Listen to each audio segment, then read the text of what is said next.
کسی جوان نے رمضان ٹرانسمیشن دیکھی کہ مولوی صاحب رمضان ٹرانسمیشن میں ہم نے دیکھا کہ 4 مولوی بیٹھے ہوئے ہیں. کیا ہے بیچاری عوام جو ہے اب اس کا اتنا دین سے سروکار تو نہیں ہے نا، نہ اتنا کوئی قرآن پڑھتا ہے. اب پڑھ لے تو بندہ رمضان میں تھوڑا بہت قرآن پڑھ لیتا ہے. یہ صبح سے شام تک اپنی رزق حلال کی تلاش میں نکلتے ہیں.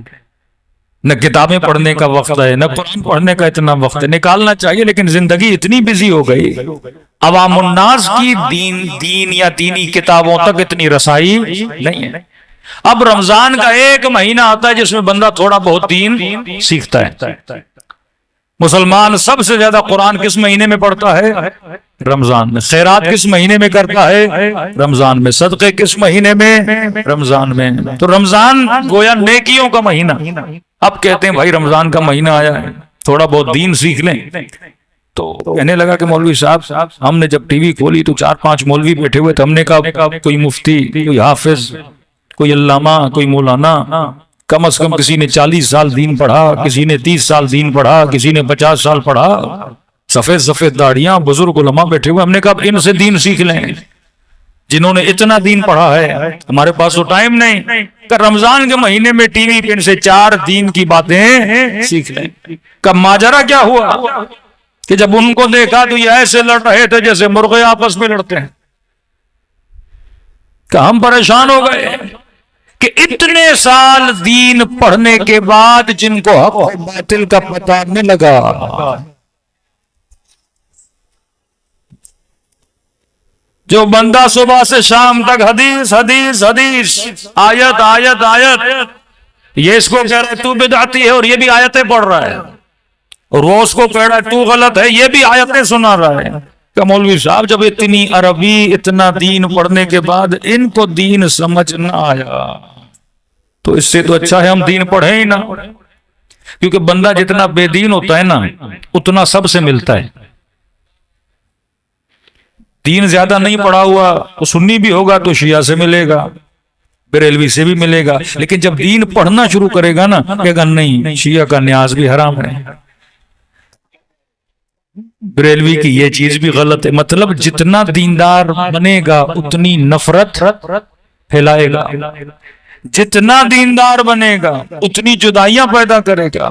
کہ یہ مولوی جتنی مفتیوں کے دلوں میں ایک دوسرے کے لیے نفرت عام مسلمان کے دل میں نہیں ہے، جتنی شیعہ سے نفرت مثلا ایک وہابی مفتی ایک اہل حدیث والا کرتا ہے کوئی اور نہیں کر رہا، کیونکہ اس نے دین زیادہ پڑھا ہے. لیکن عوام الناس، اب میں نے کہا جوان ادھر بیٹھ، میں نے کہا یہ مسئلہ آج کا نہیں ہے، یہ مسئلہ ہے بہت پرانا. میں نے کہا تو عام آدمی ہے 4 مولویوں کو لڑتا ہوا دیکھتا ہے تو کنفیوز ہو جاتا ہے، کہتا ہے اس دین کو بس تھوڑا ہی پڑھوں تو اچھا ہے، زیادہ پڑھوں گا تو کیا ہوگا، جھگڑے ہوں گے. میں نے کہا یہی حال تھا 1400 سال پہلے مسلمانوں کا. تو 4 مولویوں کو لڑتا ہوا دیکھ کر پریشان ہوا ہے. اب سوچ کہ پچھلے زمانے میں بیچارہ سادہ سا مسلمان کس کو لڑتا ہوا دیکھ رہا تھا؟ ایک طرف علی، دوسری طرف مثلا نبی کی زوجہ.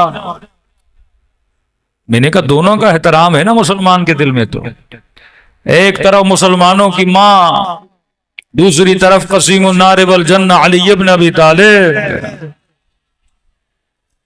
صلی اللہ علیہ محمد. ایک طرف علی ابن ابی طالب، دوسری طرف جناب طلحہ، جناب زبیر. میں نے کہا یہ عام لوگ نہیں ہے، کسی کو سیف الاسلام کا لقب ملا ہے، کوئی قاری ہے، کوئی کاتب ہے، کوئی حافظ ہے. پھر آؤ جنگ صفین میں ایک طرف علی، ایک طرف عمار، دوسری طرف امیر شام. اب امت جس طرح آج کے عام لوگ مولویوں کا احترام کرتے ہیں نا، اس زمانے میں لوگ کس کا احترام کرتے تھے؟ اصحاب رسول کا. زوجہ کا بھی احترام کرے، صحابی کا بھی احترام کرے، آل رسول کا بھی احترام کرے. ایک طرف حسن بن علی، دوسری طرف امیر شام. اب امت کے لیے تو سارے کیا ہیں؟ بڑے ہیں نا. اور جب بڑے آپس میں لڑیں تو چھوٹے کیا کریں؟ کچھ نے کہا کہ علی حق پر ہے، علی کا سہارا لیا. کچھ نے کہا کہ مثلا نبی کی زوجہ حق پر ہے، نبی کی زوجہ کی طرف چلے گئے. کچھ نے کہا گھر میں سو جاتے ہیں اچھا ہے. ادھر بھی جائیں گے تو قتل کرنا پڑے گا صحابی کو، ادھر بھی جائیں گے تو قتل کرنا پڑے گا صحابی کو۔ اب امت کیا ہو گئی؟ کنفیوز ہو گئی نا۔ اگر خدا امت کو اسی طرح کنفیوز رکھتا تو قصور امت کا نہیں تھا، لیاذ باللہ۔ رسول خدا ایک امت کو چھوڑ کے جا رہے ہیں اور امت کے بزرگ اور عمائدین آپس میں لڑ پڑتے ہیں، اس بیچارے مسلمان کا کیا قصور؟ ادھر بھی دیکھے تو قرآن پڑھا جا رہا ہے، ادھر بھی دیکھے تو قرآن پڑھا جا رہا ہے، ادھر بھی دیکھے تو نبی کی حدیث پڑھی جا رہی ہے، ادھر بھی دیکھے تو نبی کی حدیث پڑھی جا رہی ہے، یہ جائے تو کہاں جائے؟ کوئی معیار حق ہونا چاہیے کہ یا رسول اللہ جب یہ سارے بڑے آپس میں لڑے تو ہم کس کے پیچھے جائیں؟ نہ ہم اتنا قرآن کو جانتے ہیں، نہ ہم اتنی آپ کی صحبت کو آپ کی صحبت میں بیٹھنے والے جب آپس میں اختلاف کریں تو ہم کہاں جائیں؟ تو یہ ممکن نہیں کہ رسول گرامی امت کو کوئی معیار نہ دے کر جائیں۔ کیسے ممکن ہے؟ معیار نہیں دیتے تو یہ قصور سارا پروردگار عالم کی طرف چلا جاتا ہے کہ خدایا تم نے کوئی راہ نہیں دکھائی، تم نے کوئی راستہ نہیں دکھایا، لہٰذا ہم گمراہ ہو گئے۔ تو نبی ایک معیار بنا کر گئے، فرمایا یہ نہ دیکھ کے حق کی باتیں کرنے والے کیا کہہ رہے ہیں، یہ نہ دیکھ کے حق کا جھومر پہننے والے کیا کہہ رہے ہیں، یہ نہ دیکھ کے قرآن پڑھنے والے کیا کہہ رہے ہیں، یہ دیکھ علی علی حق کے ساتھ ہے، حق علی کے ساتھ ہے۔ یہ نہ دیکھنا کہ حق کہاں جا رہا ہے، یہ دیکھنا کہ علی کہاں جا رہے ہیں۔ ہاں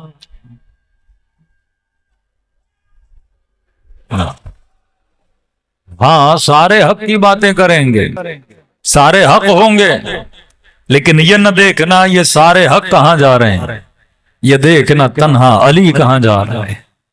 کیونکہ جہاں جہاں علی جاتا ہے حق کا اگر کوئی قبلہ ہے تو علی ابن ابی طالب ہے۔